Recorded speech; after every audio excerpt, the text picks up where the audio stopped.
Hello everyone, आज हम पढ़ेंगे बायोडाइवर्सिटी के बारे में। तो ये जो टर्म है बायोडाइवर्सिटी, इसे कॉइन किया था W.G. रोजन ने 1985 में।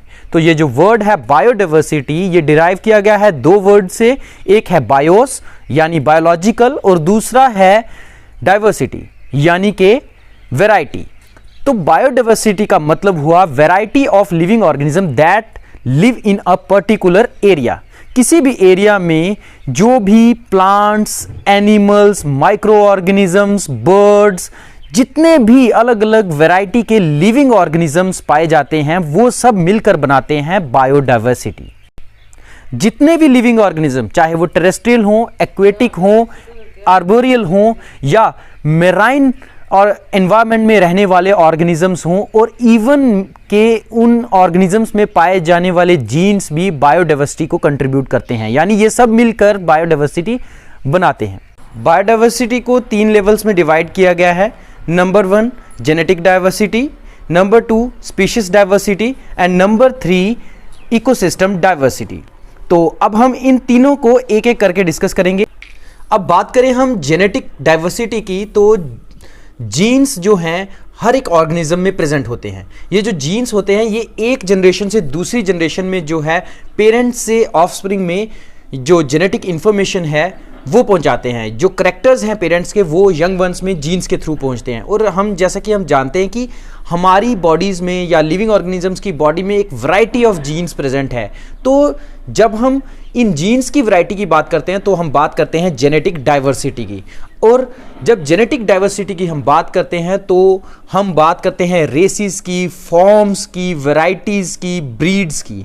तो फॉर एग्जांपल हम एक डॉग की ब्रीड्स की बात करते हैं। डॉग की ब्रीड्स में काफ़ी सारी ब्रीड्स हैं, जैसे लेब्रा है, जर्मन शेफर्ड है, पग डॉग है और वैरायटी के वगैरह वगैरह जो डॉग्स हैं तो दरअसल ये डॉग्स ही, लेकिन due to the variety of genes ये जो अलग अलग रेसिस जो हैं वो डॉग्स में पाई जाती हैं। इसी तरह से हम एक और एग्जांपल लेते हैं, ये जो बटरफ्लाइज हैं, कितने अलग अलग कलर्स की, अलग अलग फॉर्म्स की, वैरायटीज़ की बटरफ्लाइज जो हैं वो पाई जाती हैं। ये सब ड्यू टू जेनेटिक डाइवर्सिटी ही है। तो ये सब, अब हम इंसान की बात करें तो हमारे में भी काफ़ी सारी अलग अलग रेसिस हैं, जैसे मंगोलियन रेस है, नेग्रिटो रेस है। तो ये सब जेनेटिक डाइवर्सिटी के ही पार्ट हैं।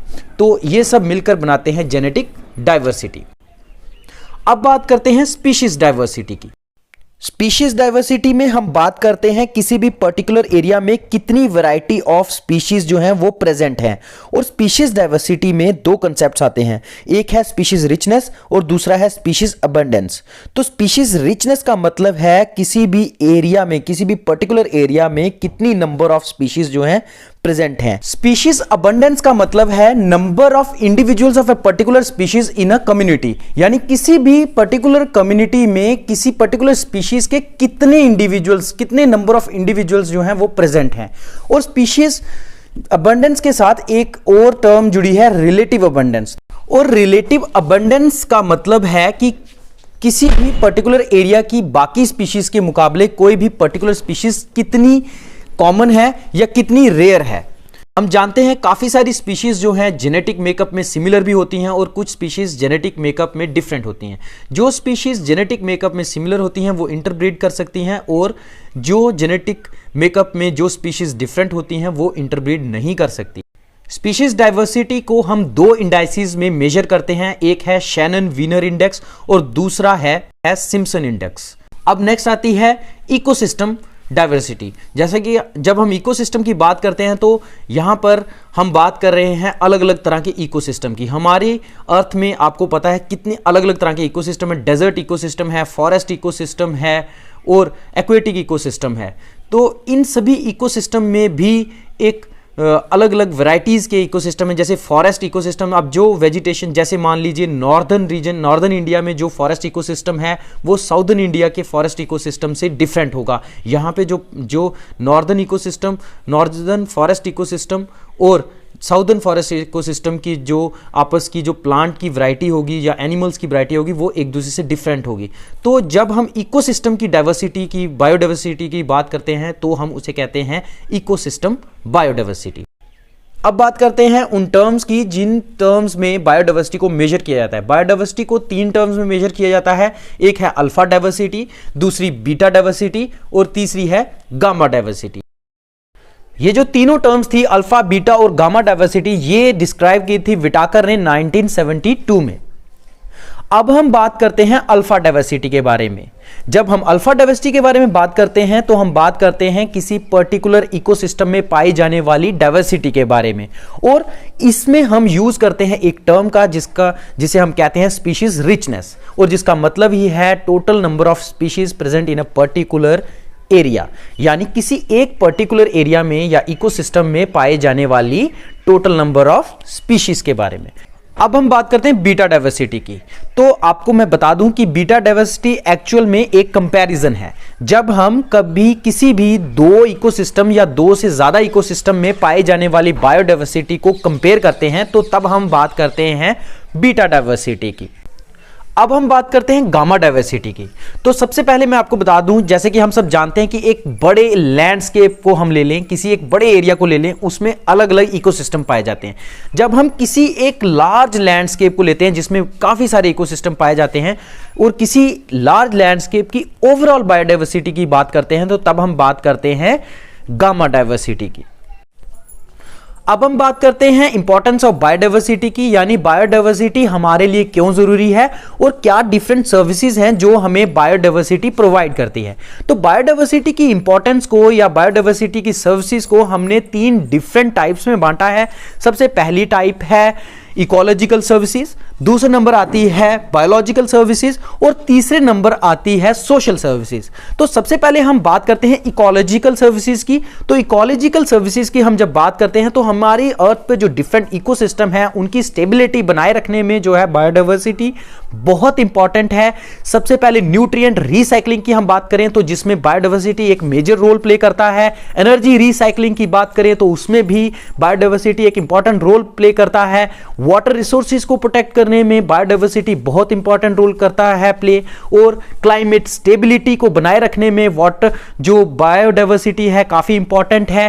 पोल्यूटेंट्स ब्रेकडाउन को में जो है काफी इंपॉर्टेंट रोल है बायोडाइवर्सिटी का।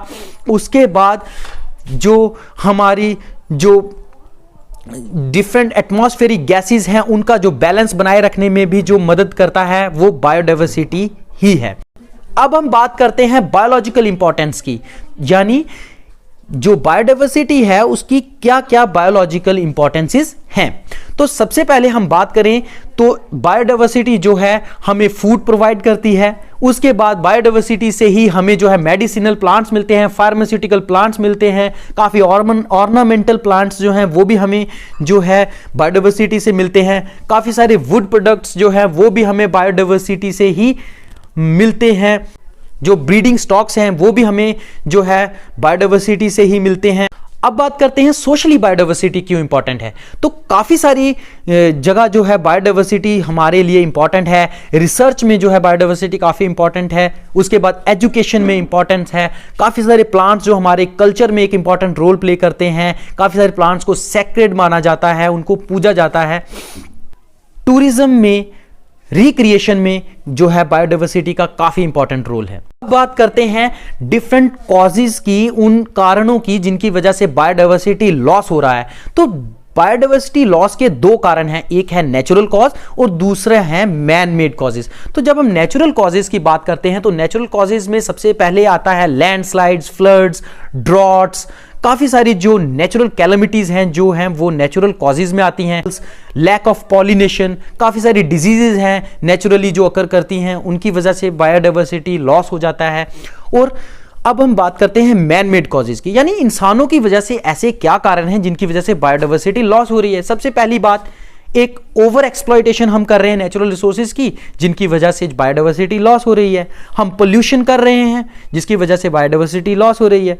उसके बाद हैबिटेट डिस्ट्रक्शन कर रहे हैं, हम बहुत ज़्यादा जो है हम नेचुरल एरियाज़ को एनक्रोच कर रहे हैं, उनको यूज़ कर रहे हैं जिसकी वजह से बायोडाइवर्सिटी लॉस हो रही है। ओवर पॉपुलेशन जो ह्यूमंस की हो रही है उसकी वजह से भी बायोडाइवर्सिटी लॉस हो रही है। उसके बाद काफ़ी सारी इन्वेजिव स्पीशीज़ हैं जैसे लेंटेना कैमेरा एंड पार्थिनियम है, उनकी वजह से जो है बायोडाइवर्सिटी लॉस हो रहा है। तो दोस्तों ये था एक जनरल कंसेप्ट बायोडायवर्सिटी के बारे में।